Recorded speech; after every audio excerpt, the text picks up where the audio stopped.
Good morning. Welcome back to Indian Education. My name is Rachel. I'm a youth development specialist here, and I'm going to be reading you a story today, Coyote and the Mean Mountain Sheep. This is a Salish Kootenai story, and it was said by the elders of the Salish tribe that the coyote stories are to be told only in the winter months. The snakes would get you if you would tell this story any other time of the year. It's snowy, the wind is blowing, it is cold outside, but the fire makes us warm. Oh, yeah, will you tell us about the coyote? Yeah, will you tell us about the old place where she lived a long, long time ago? There was a big mountain down by the old place, she said. Something terrible lived by this mountain. It was an old, mean mountain sheep. It was big, sharp horns, big, ugly eyes. This old mountain sheep was so mean, he wouldn't let anybody buy his mountain.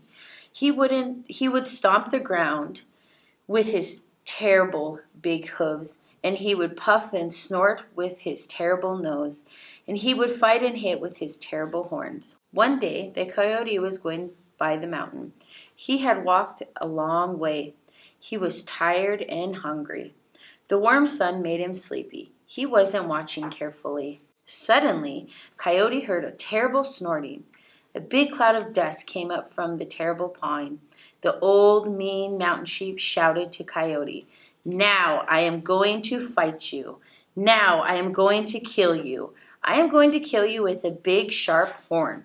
Coyote did not get the old, mean mountain sheep. Coyote looked all around. There was bones of many animals the mountain sheep had killed. Coyote wanted to get rid of the old, mean mountain sheep. Then all the animals and the people could be safe.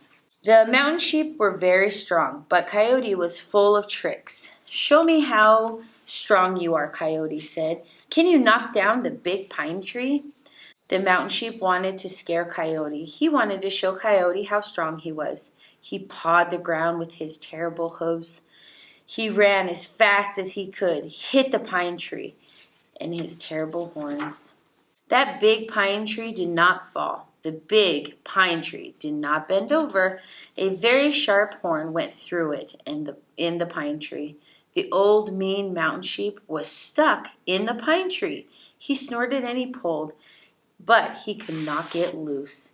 Coyote took out his flint knife and killed that old, mean mountain sheep. He cut away the head and left the sharp horns in the tree. From then on, all the animals and the people could be safely.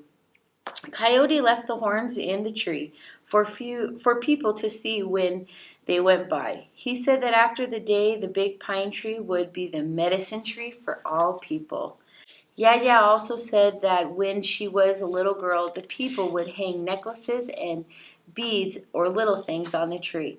Then they would pray for good things. The men who sat on top would always hear. Yaya also said that when she was a little girl, the people would hang necklaces or beads or little things on the tree. Then they would pray for good things. The man who sat on top would always hear. Maybe when the snow is gone from the mountains, Yaya will take us with her to the old place. We will help her dig roots. We will hang a scarf on the medicine tree, and we will pray for good things. The man who sits on top will always hear. Thank you so much for spending your time with me, for me to read this book to you. I hope you have a wonderful day, and I will see you next time.